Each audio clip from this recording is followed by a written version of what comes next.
Today, our tour takes us to one of the most fascinating countries in Africa. At the southern tip of the continent is a country with some of the most fascinating, dangerous wild animals on the planet, as well as magnificent mountainous landscapes and a proud population that has faced many terrible hardships.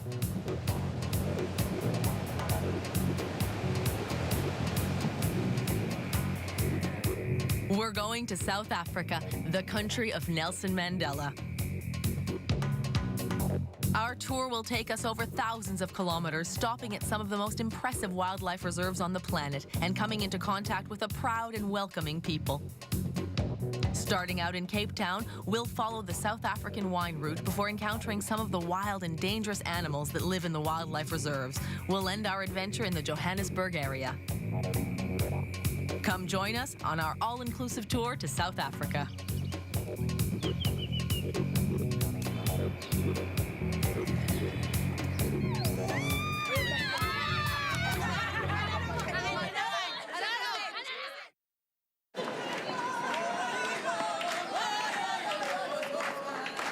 To begin the tour, we arrive in the city of Cape Town. After a full day of flights and plane changes, we are finally on board our tour bus, which will bring us directly to our hotel. This is where we'll meet our tour guide, who will stay with us throughout the entire tour.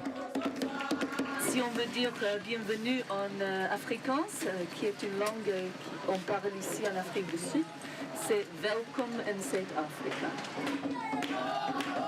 After a quick language lesson and a short drive, here we are at last, the Cape Sun Hotel. Located right in the downtown area, this hotel is considered to be one of the best in Cape Town. We truly get to appreciate our location in bustling Cape Town in the morning after a good night's sleep. From our window, we can see Table Bay, as well as the stadium that was built for the 2010 World Cup. The hotel's glass elevator gives us an extraordinary view of Table Mountain, an icon of Cape Town. Already, South Africa is inviting, and this is only the beginning of our adventure.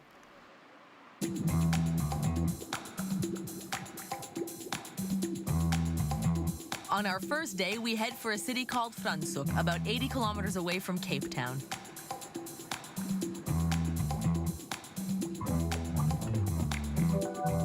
On the road, we stop and take the time to pay homage to one of the country's greatest and most inspiring figures, Nelson Mandela.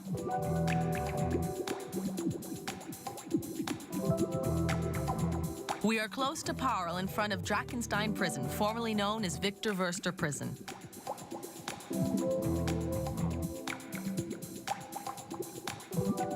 This is where Nelson Mandela was freed after 27 years behind bars. This minimum security prison was Mandela's last place of incarceration after serving time at Pollsmoor and the notorious Robben Island prison. Mandela spent his last 3 years as a prisoner here, as well as the first minutes of his life as a free man.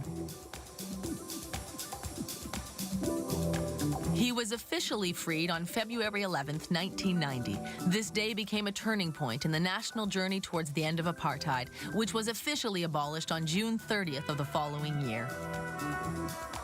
The immense statue in front of the prison is more than a tribute to Nelson Mandela. It's the symbol of the suffering of a nation that could finally see the true definition of equality.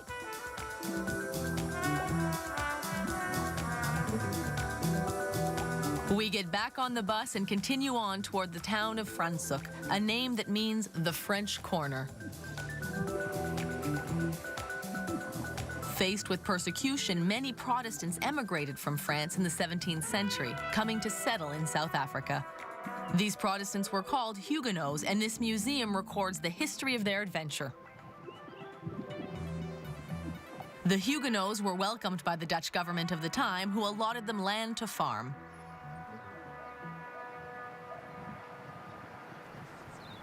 The Huguenots brought grapevines along with them from France, as well as winemaking knowledge and culinary skills. Since their arrival, this area has been considered the wine and food capital of South Africa. Here we find several of the best restaurants in the country, as well as some excellent wine. As South African wines become increasingly well-known in the international market, the South African wine route has started to attract more and more visitors. It's becoming a popular hub for enotourism, a fancy term for wine tasting tours. Our next destination will allow us to indulge our inner connoisseur. We're stopping at a historic winery, the Nietlingshof Wine Estate. Founded in 1705, we approach the winery through its iconic avenue lined by stone pines that brings us right up to the magnificent manor house.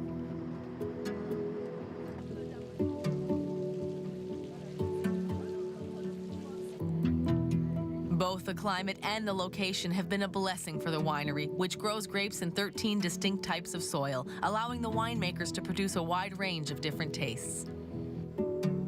Fortunately for us, visiting a winery also involves tasting some of its products. Now, the next wine, we are now going over to our reds. And the first red that we're going to taste. Our hosts invite us to taste several different types of wine that are made on the site, telling us about the different varieties from which they are made. We taste the famous South African Pinotage, a hybrid of Pinot Noir and Cinsault grapes. The unique variety has a distinctly smoky flavor.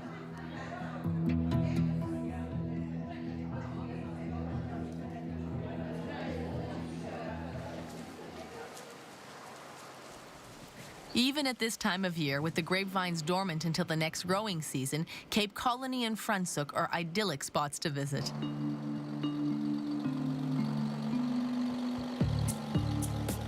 But we'll never stay in one place for very long during this adventure. This country is far too big and we have too much to see. At the end of the day, we take advantage of cocktail hour at the splendid bar back at the Cape Sun Hotel.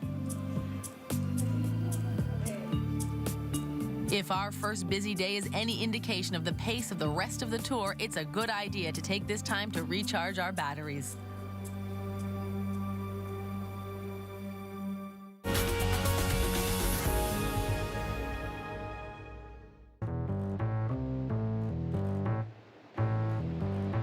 A new day dawns in South Africa. Today we'll get back on the road to visit two of the most iconic locations in the country, Cape Point and the Cape of Good Hope.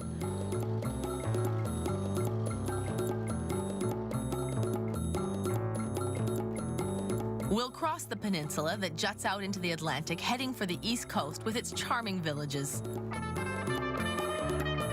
But before the drive, we'll take a quick stop at Hout Bay, a typical fishing village. Hout is an Afrikaans word meaning wood, but today it's not the forests that draw people here, but rather the drumbeat. We'll take a short excursion along the shoreline.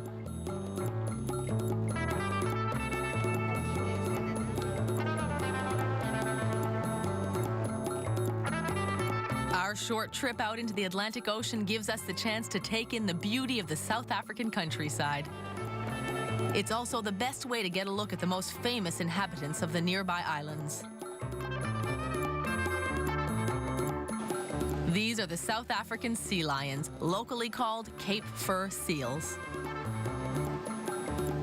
The marine mammals are attracted to these islands by the abundance of food. Their diet mainly consists of sardines, anchovies, mackerel, and squid.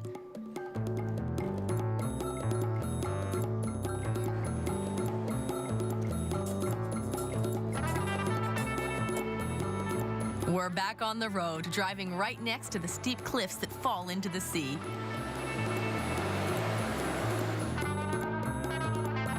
Our drive is almost as exciting as the destination.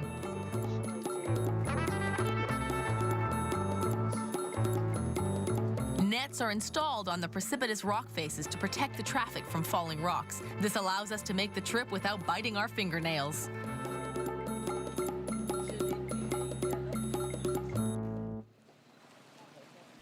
On the other side of the peninsula, we arrive at the charming village of Simonstown.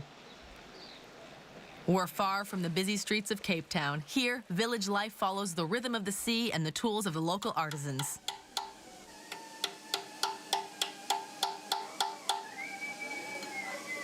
This artisan's workshop produces some excellent sculptures. But again, we can't stay long. We have a date with the tip of Africa.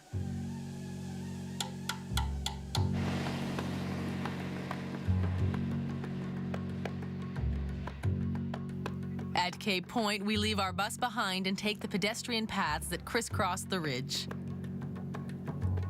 The rocky headland of Cape Point is almost as famous as its neighbor, the Cape of Good Hope. Contrary to popular belief, it's not the southernmost tip of the continent, nor is it the line that marks the border separating the Indian Ocean from the Atlantic. Cape Agulhas, situated 150 kilometers to the southeast, holds that particular honor.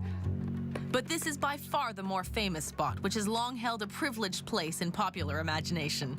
We admire the Cape Point Lighthouse, as well as the variety of plants and animals local to this windy headland.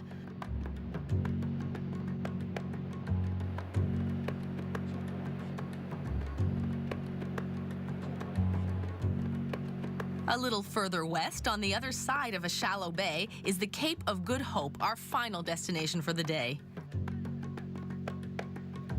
This site has inspired many seafaring legends. Experienced sailors call it simply the Cape. It's much easier to get here over land than to reach it by boat. The waves and reefs surrounding the Cape are unforgiving. We celebrate the occasion with a glass of bubbly and a local culinary specialty, dried meat called biltong.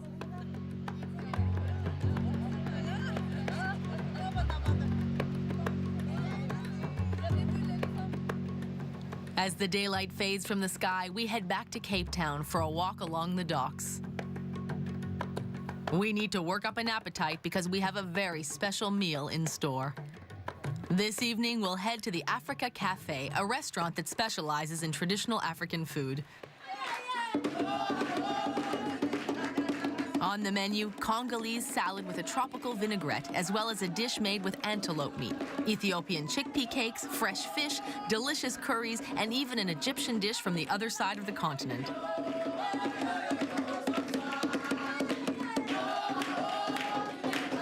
After supper, our hosts impress us with their musical talent.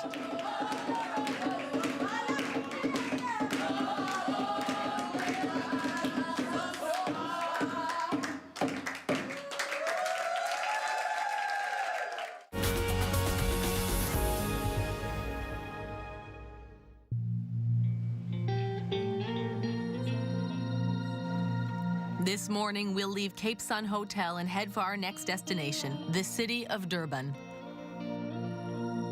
Situated 1,500 kilometers away, Durban is the heart of the South African East Coast. And of course, our first stop is the beach. It's still early when we reach the famous Golden Mile, a wide promenade stretching along the coast. The coastline is dominated by hotels, amusement parks, restaurants, and countless small local shops.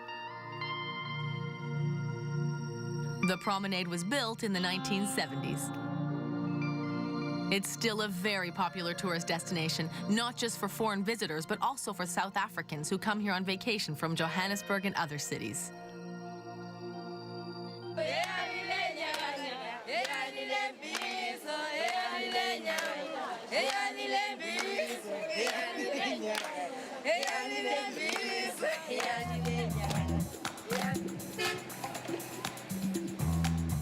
But Durban isn't just a seaside resort. It's also the third largest city in South Africa, the busiest port in the country, and the largest city on the entire east coast of Africa.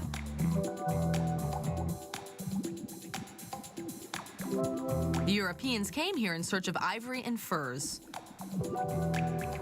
The British then developed Durban's sugarcane industry in the 1860s. Many laborers were recruited from India by the English to work in the cane fields, and today Durban has one of the largest Indian populations outside of India in the world. The city's multicultural context is on display, especially at the Victoria Street Market.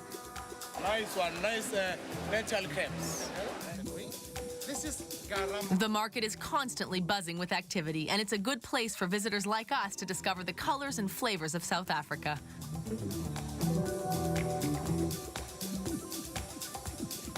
The herb sellers market is perhaps the most interesting, scattered haphazardly under the freeway across the street from the main market. While it's called the Herb Sellers Market and a wide variety of herbs are indeed sold here, you can also find almost anything else, including sandals that are handmade out of old tires.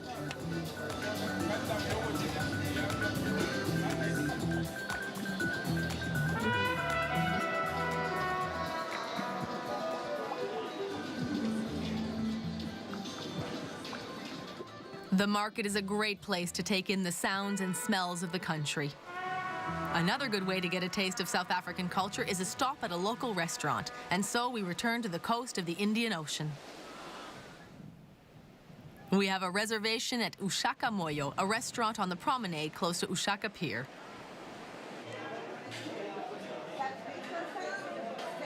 The word moyo means soul, and this restaurant is full of African soul, thanks to the artistic touches everywhere you look. Due to its extensive menu and unique aesthetic, Ushaka Moyo stays busy well into the evening.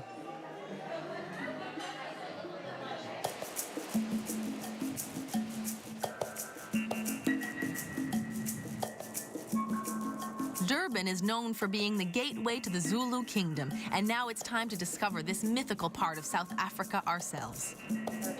Zulus are the largest ethnic group in the country, making up 20% of the local population of South Africa.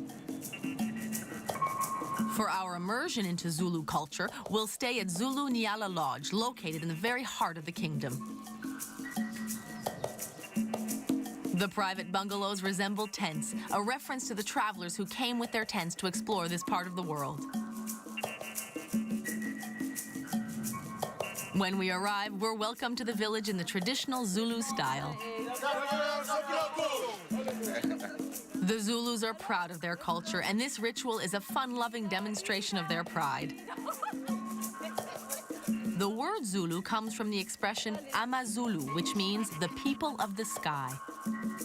Historically known for their brave warriors, the majority of the Zulu population presently makes a living from agriculture. However, their pride and courage remain. The most memorable moment of the evening takes place after supper back at the lodge as we gather under the stars for an extraordinary show of traditional Zulu dances.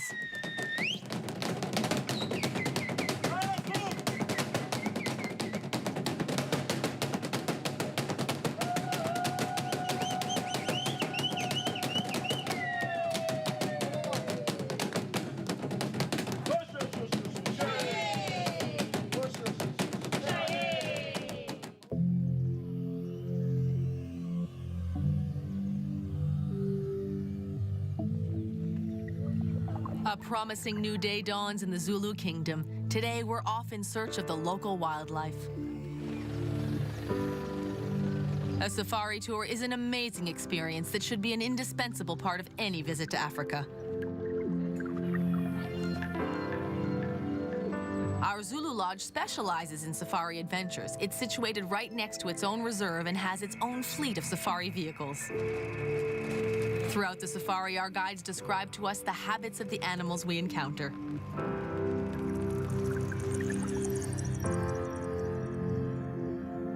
Although we have an exciting day ahead of us, our adventure begins in silence.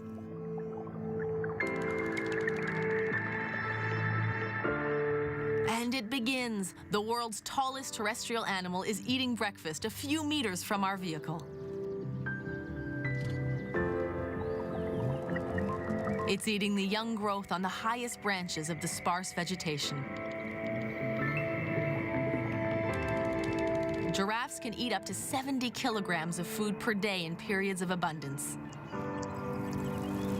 But when food is scarce, they eat 1/10 of that amount.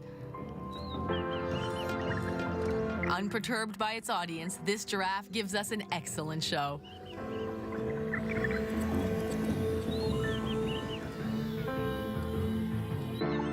Further down the road, we have a glimpse of a rare scene. Two cheetahs are loitering by the reserve fence. These brothers are attracted by a female and her young on the other side. These African sprinters don't take easily to being fenced in. The reason why they stay together is their safety. They're protected together for survival and also for hunting. Brotherly collaboration means that, working together, the cheetahs are 6 times more likely to establish their own territory and to keep it. The dominant brother wears a radio collar. Over time, this cheetah has become a master of escape. From the other side of the fence, this magnificent female and her 2 cubs seem to be patiently waiting for him.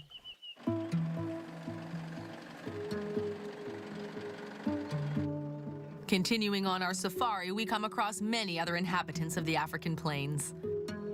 The zebras and buffaloes are also having breakfast. On safaris like this one, the early risers are the ones who see the most animals. Throughout the safari, our guides take care to point out all the animals in the reserve.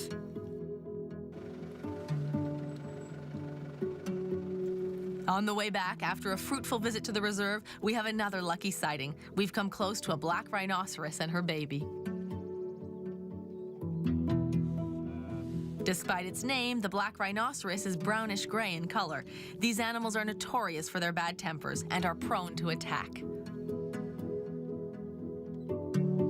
We must be careful because the black rhinoceros, which has poor vision, can run up to 50 kilometers per hour and will charge anything that moves.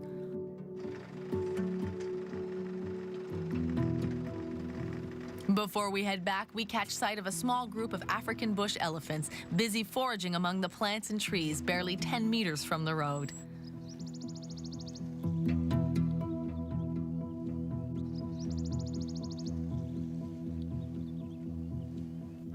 The African elephant is the largest land animal on the planet, their weight sometimes exceeding 6,000 kilos. They maintain their immense body weight by eating only leaves and shrubs, ripping them up from the ground by the roots with their powerful trunks.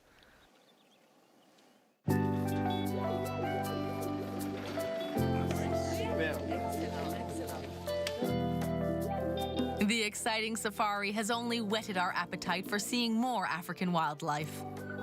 We now head for St. Lucia in the north part of the Zulu Kingdom. St. Lucia is right close to Lake St. Lucia, the 3rd largest lake in South Africa. This impressive aquatic reserve takes visitors on a boat ride to see the residents of the lake. In fact, St. Lucia is a vacation spot for hippopotami and is home to over 600 of the massive creatures. Here, the animals are free and wild. It's common in the evening after sunset to see these enormous mammals go for a stroll right next to the town. We have to be very careful when we're in their way. But today, we're in a boat and out of danger, and the hippos don't seem to mind us being there at all. They're practicing their favorite water sport, extreme relaxation. Astonishingly, the hippo's closest relative in the animal kingdom is the whale. Despite its size, the hippopotamus can run as fast as 30 kilometers per hour and is one of the most dangerous animals in all of Africa after the malaria-spreading mosquito.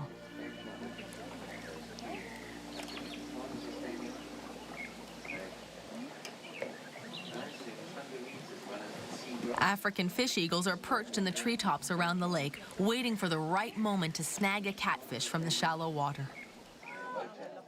Nearby, reptiles that seem to come straight out of the Jurassic period are lying low on the banks. Nile crocodiles, which can easily grow to be 4.5 meters long, scan the water. They are ferocious carnivores. These monsters remain a real threat to Africans, and hundreds of fatal attacks take place in Africa each year. But today we're in good company. We have nothing to fear.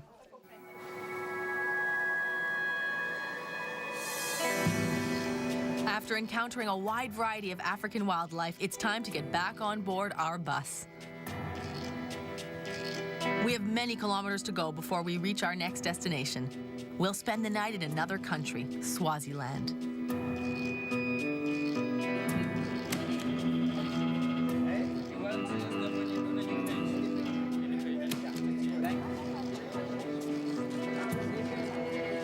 While it shares a border with South Africa, the two countries are like night and day.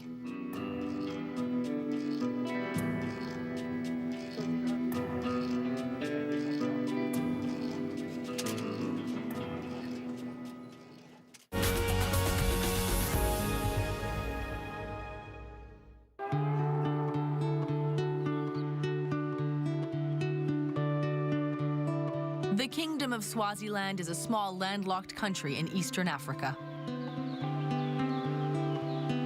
Bordered by South Africa and Mozambique, the country is an essential stop on our way to the northern part of South Africa.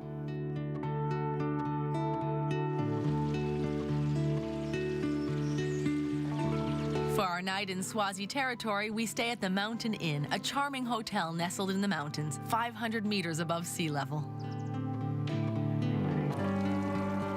Our first contact with this country in the morning is magical. The sun swings slowly up in the sky, casting shimmering light on the surrounding landscape. These green-sided mountains have earned the country the nickname the Switzerland of Africa.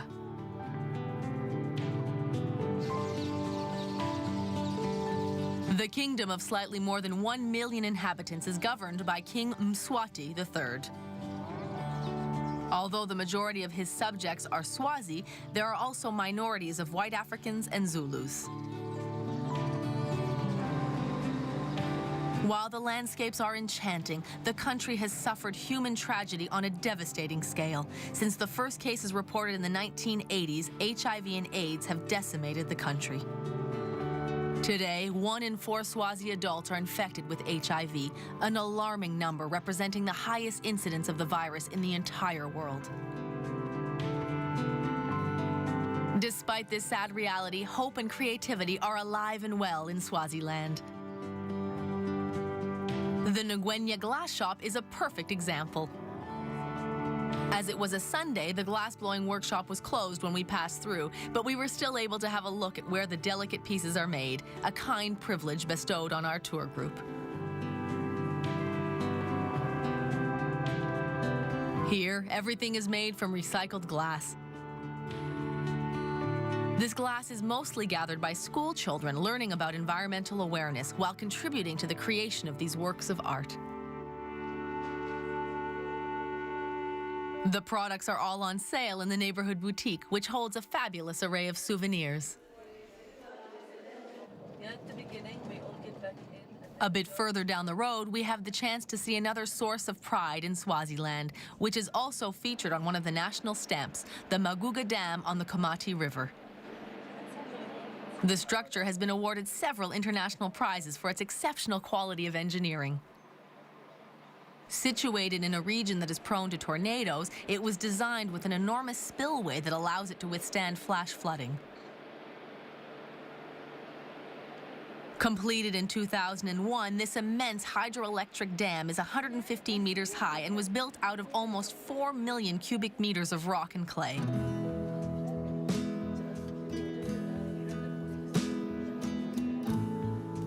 Our sojourn in Swaziland was brief. We're already heading back to South Africa to visit the largest animal reserve in the country, Kruger National Park.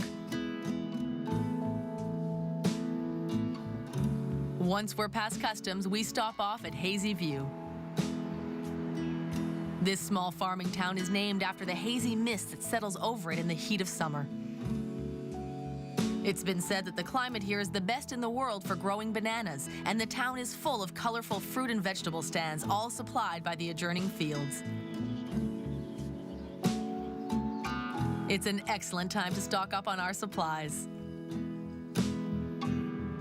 After a long day on the road, we're glad to see the signs announcing the Timbavati Safari Lodge.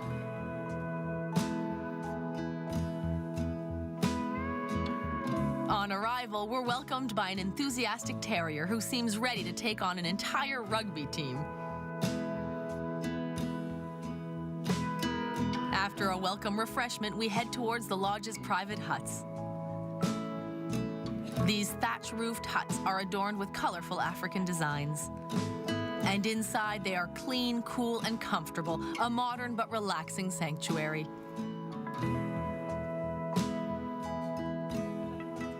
The lodge has all the conveniences we need, including internet service, 24-hour security, a bar, and an inviting pool. Even though we're in the wild, everything here is quite comfortable and feels like an exotic getaway.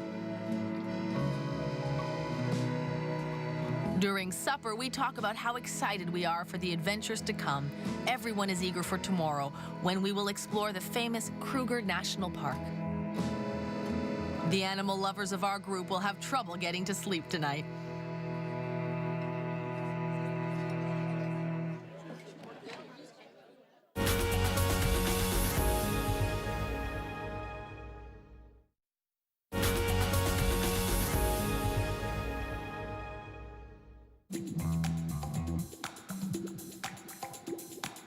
Today, we'll spend the day in Kruger National Park for a spectacular photo safari.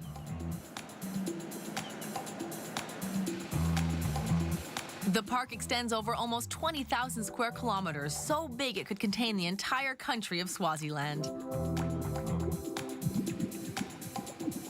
2 years after its official opening in 1926, only 3 cars had visited Kruger. Today, almost 1 million people visit the superb animal reserve every year. As we drive deeper into the park, enormous African buffalo cross our path, chewing their breakfast. Further along, we see a pair of kudus, those magnificent antelopes with spiral horns. Soon after, we come across a small group of impalas, the most numerous kind of antelope in the park. The male, the one with the long horns, walks along with a few females, looking for a place to graze. There's a joke among South Africans that the gnu, with its black tail, its horse-like body, its bovine head, and its antelope's legs, is made up of other animals' spare parts. During its annual migration, the gnu is like a walking buffet for its many predators. But today, they're under no threat from us. The warthog is an animal with very poor vision, which is a good thing as it allows us to observe him without being seen. Many safari lodges use warthogs as landscaping tools. They take better care of the grass than a lawnmower.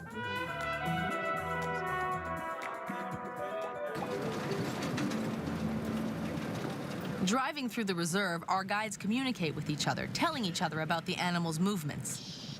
The area. This morning, news circulated quickly about a small group of lions busy devouring a buffalo that was killed during the night. Already eaten a lot of food. So already out. Yeah. We have got the one. We are especially lucky, as the lions killed the buffalo right next to the road, allowing us to come close and observe these impressive animals. The dominant lions have already finished their meal and are resting and digesting in the shade, while their subordinates take their turn at the carcass. An adult lion can eat as much as 34 kilos of meat in a single meal. They will then sleep for almost a full day and continue to take it easy for the entire following week. While lions sometimes fight among themselves for a meal, everything is forgiven and forgotten afterward. The combatants lick their wounds before taking a nap.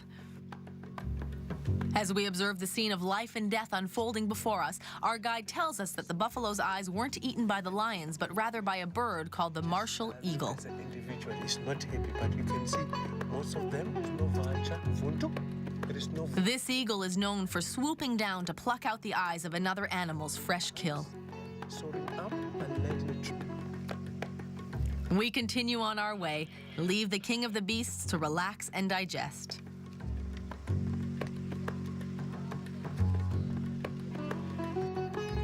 This enormous reserve contains the largest variety of wildlife in all of Africa. In certain months, bird watchers can observe up to 200 different bird species here.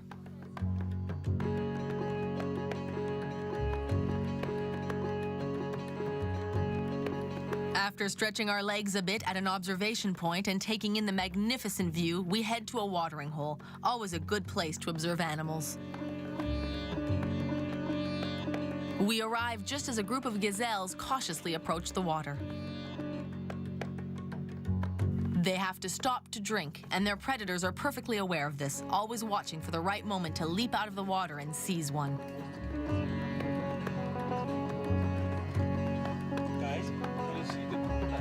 Enormous hippos lounge not far away, completely unworried about any predators that may be lurking nearby. The area surrounding the watering hole is full of wildlife. It's as though a different animal is hiding in each and every tree and bush.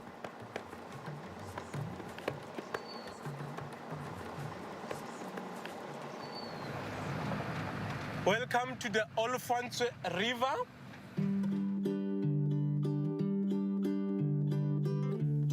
We head for the banks of the Olifants River, named after the Dutch word for elephant. The largest elephants have no fear of predators. They gather here with their family to wade in the cool water of the river.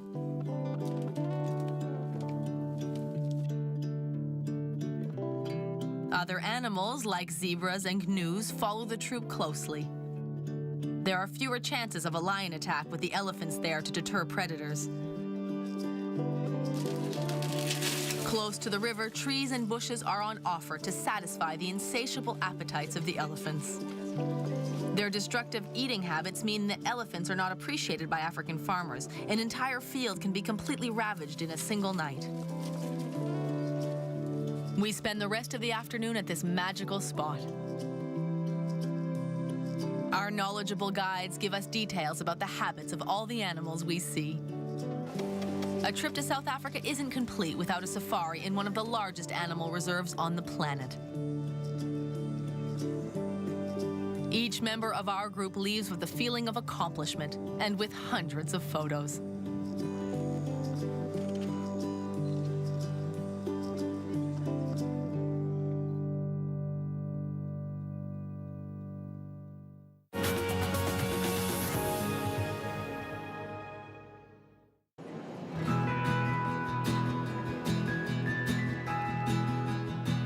We're not far from the end of our tour. Today, we'll leave the Kruger Reserve and travel one of the most beautiful routes in Africa. As we drive, the landscape that we see through the windows becomes more and more rugged and hilly. The roads that twist through the Drakensberg Mountains are dotted with cows that walk wherever they please and seem to take no notice of the passing vehicles.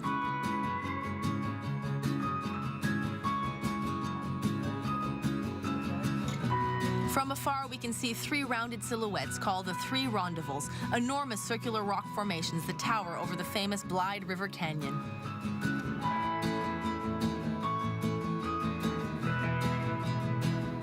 The giant rondavels are the most iconic image of the canyon, which has an average depth of 761 meters.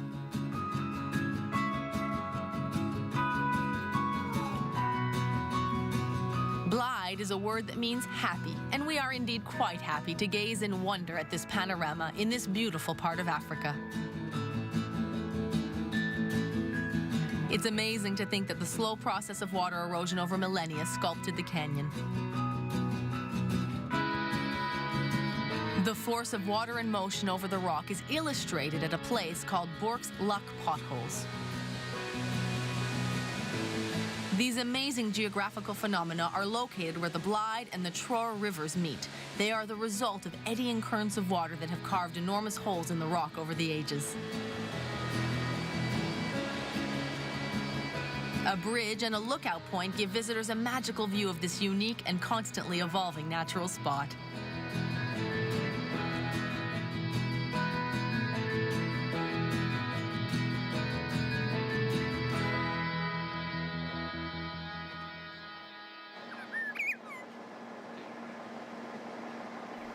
A few kilometers further on, another popular observation point in the valley is known as God's Window.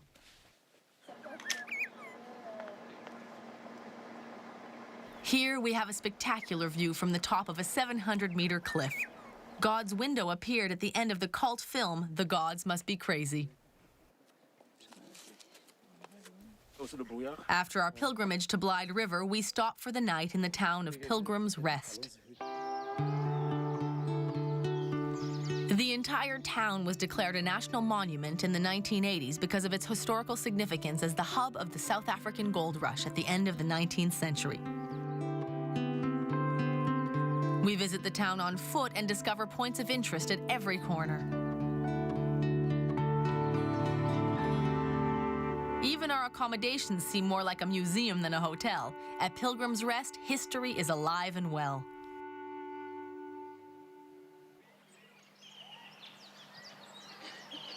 This morning, we're up at dawn for the last leg of our journey to the greater Johannesburg area.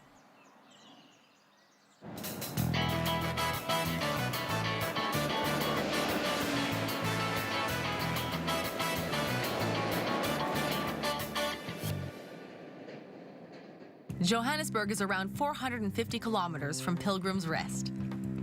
But our destination today is outside of the metropolis. Today, we'll stop in Soweto, the best-known township in Africa. The South African townships are urban areas that were once reserved for non-whites. Welcome to Soweto! Soweto! Soweto, baby! Yeah! In fact, they are underdeveloped shantytowns or slums where black South Africans were forced to live under apartheid. This is where the battle for racial and economic equality started during the Soweto uprising in 1976. Here we can see the family home of Nelson Mandela.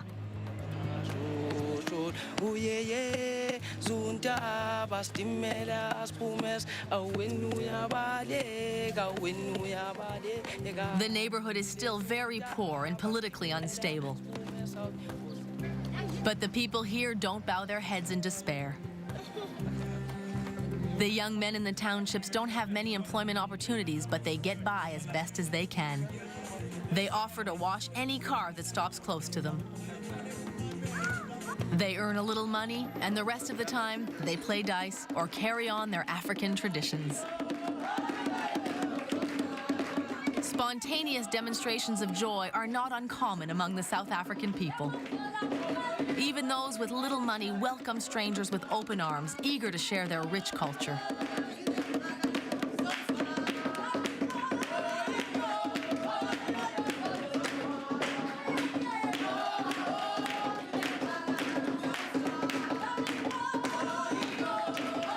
The joy of touring has brought us from one end of South Africa to the other. We won't soon forget the fabulous landscapes and exotic animals, and especially the incredible generosity of the South African people who have lived through so much suffering. Pack your bags and keep your eyes open. We have many other adventures in store.